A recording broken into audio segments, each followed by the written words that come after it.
하겠다. 이 부분도 재검토에 들어가 있죠. 이건 어떻게 진행이 됩니까, 차관님? 이 마이크가 왜 자꾸 꺼지지? 예. 아직은 뭐 구체적으로 말씀드릴 단계는 아닌 것 같습니다. 국회에서도 논의가 있을 것으로 알고 있습니다. 이 부분과 관련해서 또 한 가지 좀 우리 재경부에서는 상속세 배우자 공제 부분에 대해서는 여러 가지 논란이 있는 거 아시죠? 예. 배우자 공제라고 하는 것은 상속이 사실 아니잖아요. 동일 세대 간의 자산 이전이지 않습니까? 그리고 오랜 세월 동안에 결혼 생활을 함께한 배우자에 대한 그 지원 부분도 포함이 되어 있는 것이고, 그런데 그 배우자 공제가 지금 한도가 있지 않습니까? 이 한도를 논리적으로는 배우자 공제 한도를 없애버려야 된다, 이런 이야기가 있었고, 과거 한때 이재명 당시 더불어민주당 대표도 여기에 동의한다 그래가지고 진행이 되다가 법 자체는 정부에서 적극적인 의지를 보이지 않아가지고 중단된 것 같아요. 맞습니까? 이 부분에 대해서 정부는 어떤 생각을 가지고 있습니까? 예, 여기에 대해서는 아직은 특별하게 추가적인 검토가 없는 것으로 제가 알고 있습니다. 정부에서는 할 의지가 없습니까? 상속세 예. 배우자 공제와 기초 공제가 지금 현재 제도대로 10억으로 되어 있는 게 지금 몇 년도부터 그렇게 돼 있죠? 한 30년 됐죠? 예, 꽤 오래된 걸로 알고 있습니다. 예. 우리 차관님 지금 공직 생활한 지가 30년 넘지 않았어요? 예, 그렇습니다. 차관님 처음 공직 생활할 때 월급이 얼마였습니까? 지금하고 비교하면 몇 배 됐습니까? 뭐 한 10분의 1도 채 안 된 것 같습니다. 그러니까 최소한 10배 이상 됐다는 이야기죠. 그러면 그 배우자 공제나 기초 공제를 생각할 때 주택을 가진 한 채를 가진 사람 입장에서 30년 동안 이렇게 쭉 결혼 생활을 하고 지내왔어요. 그럼 자동적으로 늘어날 거 아닙니까? 자동적으로 자산 가치가 물가 상승에 따라서 올라가는 부분이 있는데, 그 부분을 과거에는 당연히 그 공제 금액 안쪽이기 때문에 상속을 하더라도 과세 대상에서 제외됐겠죠. 근데 지금은 다 과세 대상이 된단 말이에요. 그러니까 과거에 이병철 회장이나 이런 분들이나 상속세 낸다고 생각했지, 보통 사람이 누가 상속세 낸다고 생각을 했습니까? 근데 그런 부분들이 지금 여전히 정책의 사각지대에서 있단 말이죠. 그럼 그런 부분에 대해서 개선할 생각을 해야 될 거 아니겠습니까? 우리 뒤에 국세청장님, 이 부분에 전문가신데 어떻게 생각하세요? 예, 배우자 공제가 한 27, 8년 정도 계속 그 5억 원에 머물러 있는 것으로 알고 있는데요. 이 부분에 대해서는 의원님 말씀대로 좀 개선 필요성이 시급하다고 생각합니다. 네, 국세청장께서도 한때 이 부분에 대한 법 개정안을 냈고, 그 부분이 지금 기재위에서 논의되다가 진행이, 다시 한번 말씀드리는데 정부에서 적극적인 정책 의지를 보이지 않았기 때문에 지금 진행이 안 되고 있습니다. 이 부분 다시 한번 강조합니다. 1세대 1주택은 다음 페이지 좀 보시죠. 시간이 너무 많이 됐네. 지금 서울 아파트 가격을 한번 보십시오, 총리님. 지금 이게 2008년도부터 자료일 텐데 2008년도에 평균 서울 아파트 가격이 5억 정도 됐습니다. 그런데 그것이 지금은 15억 8천, 이게 평균 가격입니다. 평균 매매 가격이 이렇게 많이 올랐는데 시기별로 제가 좀 한번 구분해서 봤어요. MB 정부, 박근혜 정부, 문재인 정부, 윤석열 정부, 그리고 현재 이재명 정부입니다. 보시다시피 MB 정부 때나 박근혜 정부 때는 가격이 그렇게 많이 안 올랐어요. 그때는 문재인 정권 때 엄청 올랐죠. 윤석열 정부 때 다소 진정되는 듯 했다가 다시 지금 올라가고 있습니다. 서울 아파트 가격이 이렇게 폭등을 하다 보니까 서울 시내에서 자꾸 변두리로 밀려나는 겁니다.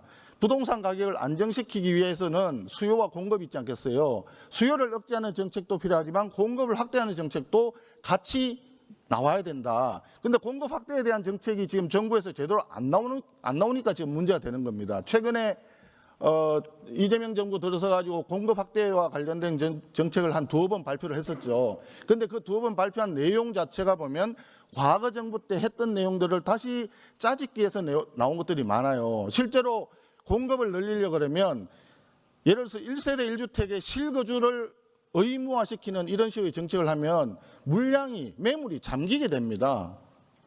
저 또한 그런 사람 중에 한 사람이에요. 전세를 살다가 할 수 없이 전세를 버리고 다시 멀리 있는 본가에 들어갈 수밖에 없는 거예요. 그러면 시장의 물량이 줄어드는 겁니다. 그만큼. 그리고 재개발, 재건축 같은 경우에 규제를 좀 완화시켜주면 얼마든지 거기에서 새로운 물량들이 나올 수 있지 않습니까? 그런데 그런 걸 잘 안 한단 말입니다.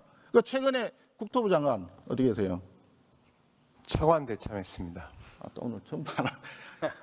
더 차관님, 최근에 한 너댓 달 된 것 같은데, 서너 달 너댓 달 된 것 같은데, 최근에 재개발 재건축과 관련해서도 LH에 사는 공공주택만 용적률을 좀 완화할 수 있는 근거를 마련했죠. 예, 그렇습니다. 왜 민간에서 하고 있는 사업에 대해서는 용적률을 좀 완화해 주지 않습니까? 민간에서 훨씬 많은 숫자를 가지고 있잖아요. 그러면 거기에 건폐율은 지금 더 이상 하기 쉽지 않을 텐데 용적률 조금만 완화시켜주면 거기에 더 많은 물량들이 공급될 수 있을 것이고, 그러면 지금 현재 주택 문제를 일정 부분 좀 해소할 수 있을 거 아니에요. 그런데 왜 정부에서는 그런 생각을 안 하죠? 정부에서는 국회에서 국회에서 논의를 해주시기를 다시 한번 말씀드립니다. 기재부 차관하고 재경부 차관하고 똑같이 얘기하는데, 정부의 정책 의지가 없으면요 국회에서 논의가 잘 안 됩니다. 아시다시피.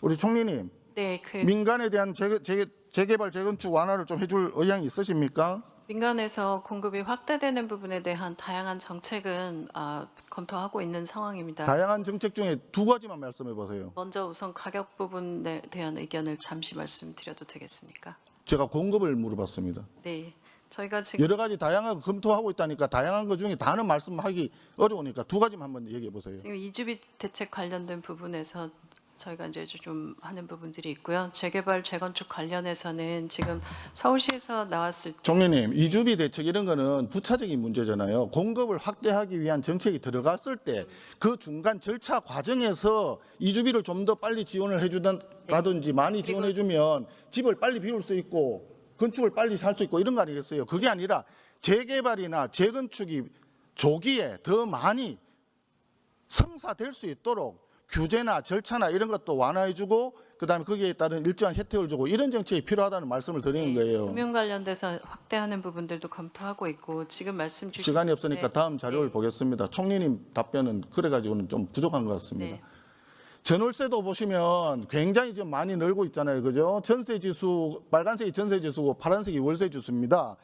전세 물량이 줄어드는 게 우리 정부에서는 그러니까 전세를 없애려고 하는데 월세로 전환되면서 월세가 폭등을 해요. 젊은 사람들, 없는 사람들이 더 힘들게 된단 말입니다. 최저임금, 평균임금 받아가지고 월세 내고 나면 생활할 돈이 없어요. 다음 자료도 한번 보시고 가시죠. 도시근로자 월소득 지수하고 아파트 가격 지수입니다. 저렇게 격차가 벌어지고 있습니다. 이러다 보니까 집을 살 수가 없는 거죠. 이런 상황을 어떻게 할 거냐 하는 게 가장 중요한. 네, 지금 의원님 말씀 주신 중에 공급이 확대되고 공급에 최우선해야 된다는 말씀에 전적으로 정말 공감하고 최우선해야 된다고 생각합니다. 그리고 가격 부분에서도 의원님 아까 그래프 보여주셨지만 사실 우리 정부 들어와서 가격이 오른 거에 대해서 잘하고 있다고 말씀드리는 것이 아니라 공급이 지난 몇 년간 없었기 때문에 가격이 오르는데 굉장히 중요한 요인이 되지 않았습니까?